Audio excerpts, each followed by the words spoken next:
इस दुनिया में एक से बढ़कर एक आविष्कार हुए हैं और आविष्कार करने वाले साइंटिस्ट्स को काफी रिस्पेक्टफुल नजरों से भी देखा जाता है। हमने कई सारे इन्वेंशंस देखे हैं, हमने सिर्फ सक्सेस देखी है, लेकिन हमने उन आविष्कारों के बारे में कभी नहीं जाना जो एक बड़े आविष्कार बनने से पहले ही फेल हो गए और इन्हीं फेलियर्स की वजह से उन आविष्कारकों को मौत का मुंह देखना पड़ा। आज के इस वीडियो में हम आपको कुछ ऐसे ही इन्वेंशंस के बारे में बताएंगे जिनको करते हुए उनसे जुड़े हुए साइंटिस्ट्स मौत का शिकार हो गए।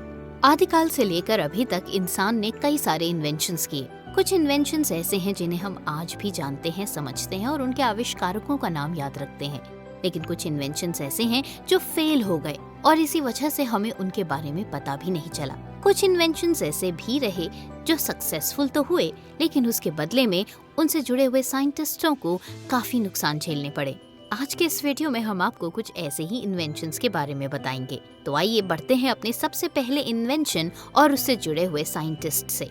Sylvester H Roper. American scientist Sylvester Howard Roper प्रारंभिक ऑटोमोबाइल और मोटरसाइकिल के अग्रणी निर्माता थे। साल 2002 में रोपर को रोपर स्टीम वेलोकिपेडे की खोज के लिए मोटरसाइकिल हॉल ऑफ फेम में शामिल किया गया था। आपको ये जानकर हैरानी होगी कि रोपर स्टीम वेलोकिपेडे की शुरुआती गति परीक्षण के दौरान दुर्घटना में मृत्यु हो गई थी, लेकिन उन्होंने अपने इस इन्वेंशन के जरिए लोगों को साइंस की दुनिया में कई कदम आगे की तरफ बढ़ा दिया। Number 2, Franz Reichelt. Franz Reichelt को फ्लाइंग टेलर के नाम से भी जाना जाता है। इन्होंने कोट पैराशूट का आविष्कार किया था, लेकिन इसी आविष्कार के परीक्षण के लिए एफिल टावर से उन्होंने छलांग लगा दी थी, लेकिन पैराशूट न खुल पाने की वजह से टावर के नजदीक बर्फीले मैदान में गिरकर फ्रांस रेकल्ट की मौत हो गई। Number 3, Karl सोसेक।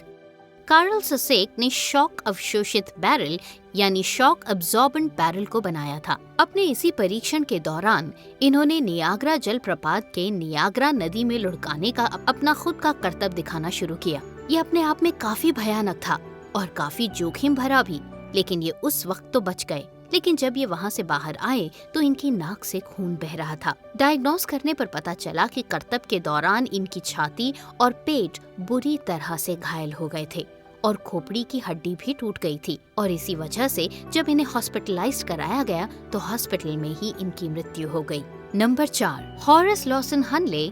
Horace Lawson Hanle ने दुनिया की पहली लड़ाकू पनडुब्बी बनाई थी।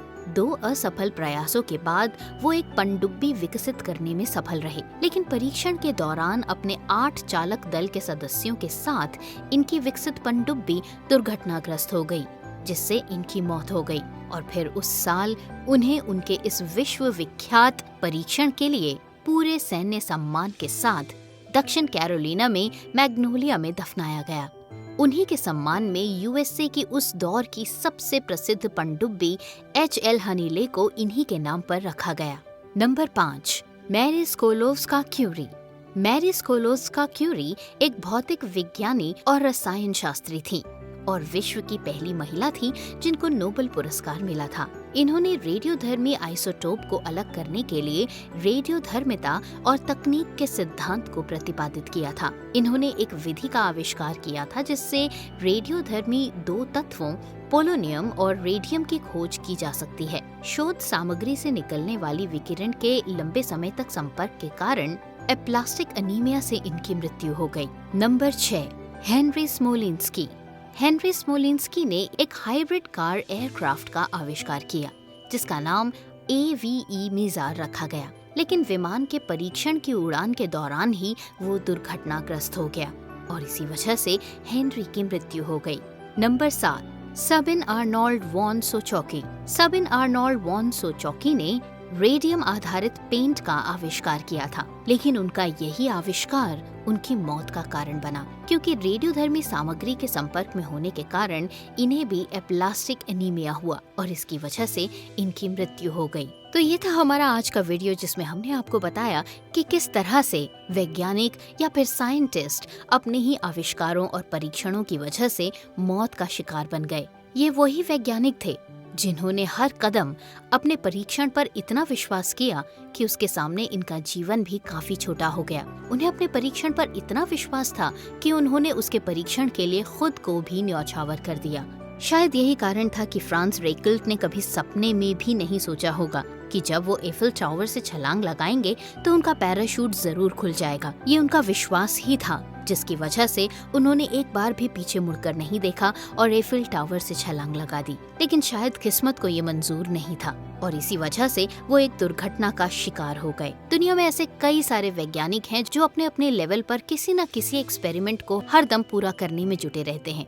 हम लोग सिर्फ उतने ही एक्सपेरिमेंट्स के बारे में जान पाते हैं जो सक्सेसफुल हुए, लेकिन हर एक्सपेरिमेंट के पीछे छुपी होती है कई सारे लोगों की तैयारियां और साइंटिस्ट की जुनून भरी जिंदगी जो उसे हर दम इस बात का विश्वास दिलाती है कि वो एक न एक दिन सफल जरूर होगा। क्या लगता है आपको? कमेंट्स में हमें लिखकर जरूर बताइएगा। वीडियो अच्छा लगा हो तो इसे ज्यादा से ज्यादा शेयर कीजिए, चैनल को सब्सक्राइब कीजिए, पेज को लाइक कीजिए और इसी तरह से हमारे साथ जुड़ते चले जाइए। आज के लिए बस इतना ही। मुलाकात होगी आपसे अगले वीडियो के जरिए बहुत जल्द। तब तक के लिए बाय बाय।